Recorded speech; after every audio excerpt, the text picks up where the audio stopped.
63 games stand between right now and an NAIA men's basketball championship. Buckle up. Cascade Hoops Talk starts right now. Cascade Hoops Talk, produced in the shadow of the beautiful Cascade Mountains and bringing the world NAIA basketball. One podcast at a time. I know you've already seen the bracket. It came out last night. I know you probably are all hopefully done with the how did this happen? How did that happen? Why are they going there? Why didn't this team host? Happens every year. Overall, I got to tell you, I think the NAIA committee did a good job. It looks like a good, fair bracket all the way across. Of course, there's bubble teams that didn't make it that are going to be unhappy. Some teams got in that maybe you don't think deserve it, but they got a tough job trying to get this thing down to 64, and I think they did a good job.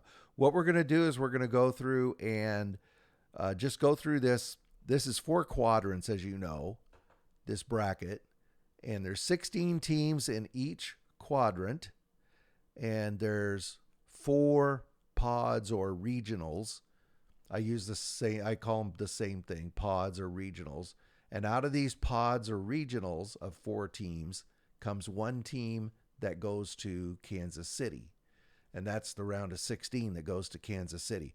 So we're going to go through this quadrant by quadrant. I'm going to really focus on the first round. If I have an opinion about who might come out to Kansas City, I will certainly tell you. But I'm really mostly focusing on who's in what pod or regional and what can we expect. Let's start in the Naismith quadrant. Freed-Hardeman, they're hosting in Henderson, Tennessee.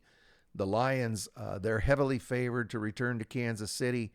But this game, this 8-9 game, Loyola versus Bethel, right here, Loyola versus Bethel, Kansas.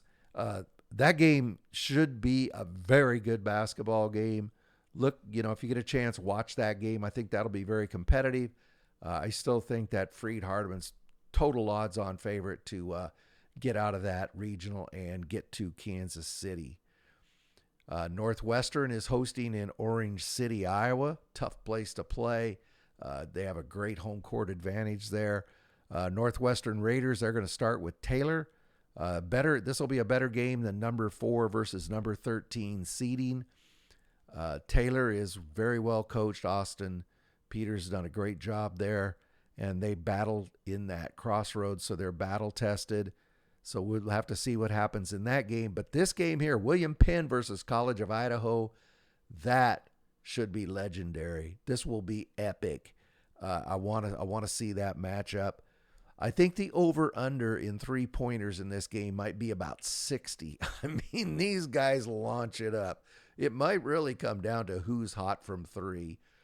Probably won't be 60, but they launch a lot of threes. And when College of Idaho or William Penn is hot from 3, they're both really, really tough to beat. So that game could be interesting. Georgetown is hosting in Georgetown, Kentucky. This bracket here, Bethel is going to play Life. Kevin Easley's going to have his team ready to play. They've been up and down this season, but with time to prepare, I think they're going to come in. I think that Bethel Life game could be very, very good. That could be a really good game. Both those are very good teams. Georgetown is going to play IU Kokomo. Again, two well-coached teams. Georgetown definitely gets the nod at home there. Kokomo, again, has been up and down a little bit. And Georgetown is at home, and that makes a big difference. It's going down to Arizona Christian. They're hosting there in Chandler, Arizona, which is a community college not far from their campus. This should be an entertaining regional. 3 of the most physical teams in the country, Corbin, Arizona Christian, Wayland Baptist. They might have to add some referees in this regional, but Carroll's a bit of a different type of team than the other 3. Carroll is more of a technical finesse team. They try to out-execute you. Anyway, they're just a different, they're a good team. They're just a different team. They got Isaiah Crane that can really get to the rim, and that makes them very, very dangerous. Carroll's going to play Wayland Baptist. I see that that's a toss-up game in my opinion. And Arizona Christian takes on the Cinderella team out of the Cascade, Corbin. Uh, Corbin is a good team. TJ Zimmerman is fun to watch. If you haven't watched TJ Zimmerman play for Corbin, tune into this game just for that reason. Arizona Christian, though, at home, definitely is going to be the favorite. We're down to the Kramer bracket. Nelson is hosting in Waxahachie, Texas. Nelson, they're heavily favored against Arkansas Baptist. Nothing's a guaranteed win, but they should get through that okay. This 8-9 matchup, another good 8-9 matchup, Benedictine Mesa versus the Southwestern Jinx. I looked at to be a really good game. And whoever comes out of this game, this Benedictine versus Southwestern, should give Nelson a good game for a trip to Kansas City. Look for that. This Columbia is hosting in Columbia, Missouri. Both these games could be very entertaining. Pikeville takes on a tough Faulkner team. Faulkner's been up and down a little bit. Pikeville's been pretty consistent all year. And Columbia is going to play McPherson. McPherson is a good KCAC team. They were battling right for the top spot toward the end of the season. So I don't know who's going to come out of this one. I make Pikeville a slight favorite coming out of this quadrant, but that should be a pretty competitive quadrant there in Columbia, Missouri. Hope International, they're hosting in Fullerton, California. Kaiser is flying out to Florida. They're going to take on Oregon Tech. Oregon Tech is heavily favored in my family and my friend group, and I'm certainly not going to waver from that. So you won't hear that from me. But Kaiser's a really well-coached team. Chief Bryant does a good job. And that should be a great game. Hope International is taking on Georgia Gwinnett. Hope is very battle-hardened. They went through that GSAC. I mean, it seemed like every night they were in a tough battle. They should get through Georgia Gwinnett. It depends on how well Georgia Gwinnett plays there at Hope. And we'll see what happens in that bracket. Indiana Wesleyan is hosting there in Marion. So Indiana Wesleyan is playing St. Francis out of Chicagoland. I think Indiana Wesleyan should get through that game okay and move on. Dalton State and Shawnee State.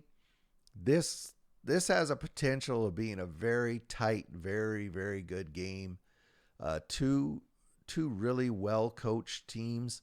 Dalton State was down earlier in the year. They had some issues, some injuries. They're playing really good basketball right now. Shawnee State got knocked out of the River State's conference tournament, and they're coming in with a chip on their shoulder, so we'll see what happens here. If I had to guess right now, I'm going to say Indiana Wesleyan is going to come out of that and be in Kansas City. I know, pretty brave prediction, huh? Okay, we jump to the other side of the bracket, the Dewar quadrant. Now you're going to have to read from right to left. So Grace, they're hosting in Winona Lake. Grace should get past Johnson. And then there's another 8-9 battle here. Madonna and Southeastern. That could be epic. And whoever comes out of this could definitely give Grace a battle. Again, you have to give Grace the upper hand being there in Winona Lake, a tough place to win. But that should be a good pod. Cumberland's is hosting in Williamsburg, Kentucky. I think this could be one of the most competitive. William Carey's going to take on Xavier, which is going to be a great game. And Indiana Tech, one of the best coach teams in the country, taking on a very good Matt Daniels team, Cumberland's. That could be a very good game too. I don't know who's going to come out of this Williamsburg pod. I'm not even going to guess. That's almost a toss-up. But if you're in that area, I would go watch that pod. Those should be three very, very good games. Friends University is hosting in Wichita, Kansas. The home team in the first round, Friends, is going to be considered an underdog to IU Southeast. As you already know, IU Southeast record is only bad because they suffered several forfeits. But a lot of people are saying Southeast will probably beat Friends. At any rate, it should be a really good game there. And then on the other side, Ave Maria is taking on Texas A&M Texarkana. Uh, Ave Maria has shown no weakness this season. They're an offensive-minded team, but they're very efficient. They're very efficient. I think if I had to pick somebody to come out of this four, I'm going to say Ave Maria. I'm really curious what happens with this Friends and IU Southeast game, though. LSU Shreveport, they're hosting in Shreveport, Louisiana. Shreveport should get by Tougaloo in the first round, no problem. Morningside, Texas Wesleyan, that should be a competitive game. Just don't know. I don't know. I just don't know. It's a toss-up in my mind with this game here. Again, whoever comes out of this game, Morningside and Texas Wesleyan, will definitely give Shreveport a good contest. There'll be another competitive regional. Let's go over to the Liston bracket. I probably should have said Liston quadrant. Oklahoma Wesleyan is going to play Sunu out of the HBCU Athletic. Oklahoma Wesleyan will get by them, no problem. And another 8-9 game, Montana Tech versus Oklahoma City. That's one you just load the popcorn up. That is going to be a great game. And whoever wins this, once again, they will give Oklahoma Wesleyan a really good game. So that'll be an interesting regional or pod, however you want to say it. Langston is hosting there in Langston. LSU Alexandria is going to take on Eastern Oregon. Eastern Oregon is an extremely good team, one of the best shooting teams in the country. They don't miss a free throw. I think that's going to be a good game. I think that's going to be a really good game. I think that Langston will most likely just beat up on Bethel.